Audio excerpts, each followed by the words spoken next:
Kita baca pertanyaan dulu. Kita baca pertanyaan yang masuk pada minggu lalu dari channel Panggilan Tuhan Membahagiakan. Oke, kita baca pertanyaannya. Berdasarkan Alkitab, apakah Tuhan Yesus menjamin keselamatan jiwa bagi semua orang? Apakah yakin orang Yahudi tidak akan selamat?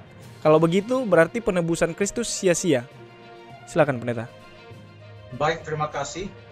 Yesus menjamin keselamatan bagi barang siapa yang percaya kepadanya. Yohanes pasal yang ketiga ayat yang ke-16 yang mengatakan, barang siapa yang percaya kepadanya tidak binasa, melainkan memperoleh hidup yang kekal. Jadi jaminan itu diberikan kepada siapapun saja yang percaya kepadanya. Lalu ada yang berpendapat bahwa orang-orang Yahudi yang telah menolak Yesus, bahkan menyalibkan Yesus, tidak ada lagi keselamatan bagi mereka. Apakah memang tidak ada lagi keselamatan bagi orang-orang Yahudi? Mungkin kita boleh baca di dalam Roma pasal yang ke-5 ayat yang ke-9. Roma pasal yang ke-5 ayat yang ke-9.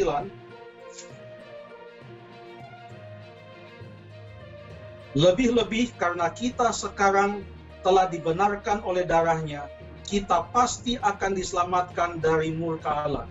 Ada kepastian keselamatan. Siapa saja yang bisa mendapatkan keselamatan? Galatia pasal yang ketiga ayat yang ke-28. Galatia pasal yang ketiga ayat yang ke-28 berkata, dalam hal ini tidak ada orang Yahudi atau orang Yunani, tidak ada hamba atau orang merdeka, tidak ada laki-laki atau perempuan, karena kamu semua adalah satu di dalam Kristus Yesus.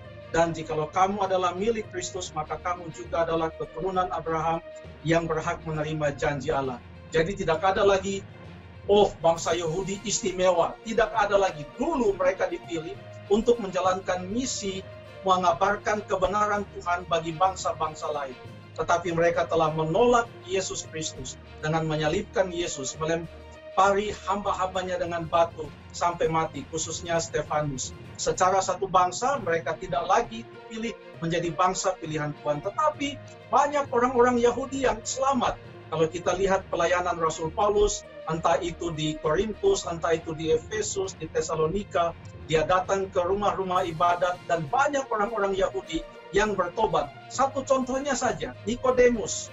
Di dalam Yohanes pasal yang ketiga, ayat yang pertama sampai ayat yang ke-6. Dia datang kepada Yesus pada malam hari itu, lalu kemudian Yesus mengatakan, jikalau engkau tidak dilahirkan kembali, engkau tidak dapat melihat kerajaan Allah. Lalu kemudian Nikodemus pada akhirnya, kita tahu ceritanya, dia berdiri sebagai seorang murid Yesus. Pada malam itulah Yesus berkata perkataan yang sungguh luar biasa ini dalam Yohanes 3 ayat 16. Ini perkataan diucapkan kepada Nikodemus. Lalu kemudian Yesus juga bertemu dengan perempuan Samaria di sumur Yakub di Samaria. Perempuan Samaria ini adalah seorang berdosa. Dia sudah hidup dengan beberapa laki-laki. Lalu kemudian dia datang pada siang hari menimba air. Lalu Yesus memberikan kepadanya jaminan air hidup. Jikalau engkau percaya kepada Tuhan dan menerima air hidup itu, maka engkau akan selamat. Jadi siapa saja, kita semua, suku apa saja, kita bisa diselamatkan. Yang penting kita mau percaya dan menerima Yesus Kristus sebagai Tuhan dan Juru Selamat kita. Demikian apa yang dikatakan oleh Alkitab. Terima kasih.